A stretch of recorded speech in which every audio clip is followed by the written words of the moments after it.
My name is Scarlett Lewis, and I'm the founder of Jessie Lewis Choose Love movement. I know about facing an uncertain future. I know about loss and devastation. I faced this myself following the murder of my 6-year-old son, Jesse Lewis, in his first grade classroom at Sandy Hook Elementary School, alongside 19 of his classmates and 6 educators in one of the worst mass murders in U.S. history. As you can imagine, I was crushed. I didn't know how I was going to move forward. But then I found a message that Jesse had written on our kitchen chalkboard shortly before he died. He wrote, "Nurturing, healing, love." Those words aren't something a first grader would normally say, but they're in the definition of compassion across all cultures. I knew it was a message of comfort for his family and friends, which it was, but also a directive. It was where we need to turn in order to survive and thrive. You know, COVID-19 has really highlighted the fact that every human being on the planet is connected. We are all united in the want and need to love and be loved. In this, we're all the same. We all feel pain and suffer and are susceptible to COVID-19. We can all get sick.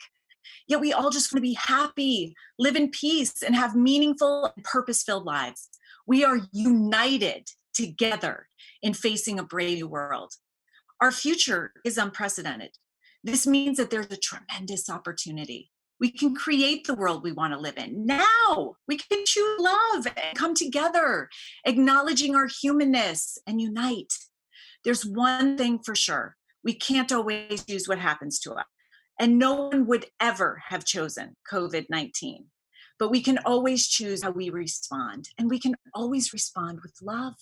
When we respond with love, we take our personal power back. Nurturing, healing, love actually translates into a powerful and profound formula that can lead us to choosing love in any situation, circumstance, and interaction, even amidst COVID-19. I want to share this formula with you. I use it every day of my life to choose love over fear, and you can use it too. It can help you take your personal power back, even when it might seem that it's impossible with where we are in this world. The formula starts with courage. My son, Jesse, is known for saving 9 of his first grade classmates before losing his own life that day. He's actually on a short list for the Presidential Medal of Freedom for his final act of bravery. We all have the courage that Jesse showed that day, the courage to choose love over fear. That's the courage we can call upon right now as we face COVID-19 and determine how we move forward in our brave new world. It's the courage to be kind, even when someone isn't kind to you. The courage to do the right thing, to be our authentic selves, to speak up for what's right, and put our best foot forward, even and especially during these uncertain times. It's the courage to strengthen ourselves and even grow through this pandemic and help make the world a better place. Nurturing means loving kindness and gratitude. There's a lot of loss right now. We're all grieving the world that we knew, perhaps even family and friends that we've lost, our routine, our lives before COVID-19. Well, we can only focus on one thought at a time. So that means we can only focus on a fearful, angry, or resentful thought, or a grateful one. Think of something you're grateful for, to shift away from lower energy thoughts to ones that will brighten your day and others. There's always something to be grateful for. And it's not happiness that makes us grateful, but it's gratefulness that makes us happy. Healing literally means forgiveness. Forgiveness is the key to healthy relationships, and healthy relationships are the key to happiness per a Harvard University lifespan study. Forgiveness cuts the cord to pain and enables us to take our personal power back. Forgiveness has been so healing for me. It gave me control of my thoughts, which impact my feelings and then behavior. Forgiveness gave me control over my life back.